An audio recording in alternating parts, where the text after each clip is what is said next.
একটা মেয়ে অভাবে কখনো সংসার ছাড়ে না, সংসার ছাড়ে তার স্বামীর ব্যবহার। এই কথাটা কয়জন মানেন আমি জানি না, তবে আমি 100% মানি। ঘরে যদি টাকা পয়সা নাও থাকে, খাবার যদি নাও থাকে, দিন শেষে যদি হাসি মুখে একটা কথা বলা যায়, তাতেই কিন্তু অনেক শান্তি। কিন্তু ঘরে যদি খাবার না থাকে, টাকা পয়সা না থাকে, প্রতিনিয়ত যদি খারাপ ব্যবহার হয়, সেই মেয়েটা কখনো কিন্তু টিকবে না। আমি একা একজন, দুটা বাচ্চা নিয়ে পুরো সংসারটা আমাকে সামলাতে হয়।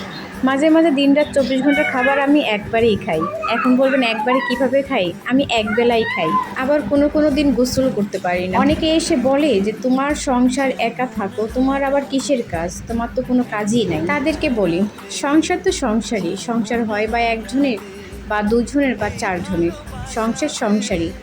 আমার সংসারে তো অনেক কাজ। সকালে উঠে বাবু হাগুমুতু করে, তারপর তাকে লুজ খাওয়াই, তারপর বড় ছেলেকে ডাকি, বড় ছেলেকে ব্রাশ করাই দিই, তারপর বড় ছেলে নাস্তা কি টুকিটাকি খাওয়াই, আবার স্কুলে দিয়ে আসি, তারপর ছোট অপেক্ষায় থাকে ছোট ছেলে কখন ঘুমায়। দেখা যায় ও এক সময় ঘুমায় যায় 10টা, 9:30 এরকম টাইমে। তারপরে আমি ঘর দুয়ার গুছাই, তারপরে ঘর মুছি, খুব দূরত্ব কাজ করি, থালবাড়ি ধুই, তারপরে এক পট চাল রান্না করি যাতে আমার ছেলেটা এসে দেখা যায় অনেক সময় তরকারি থাকে না, তরকারিও রান্না করতে হয়।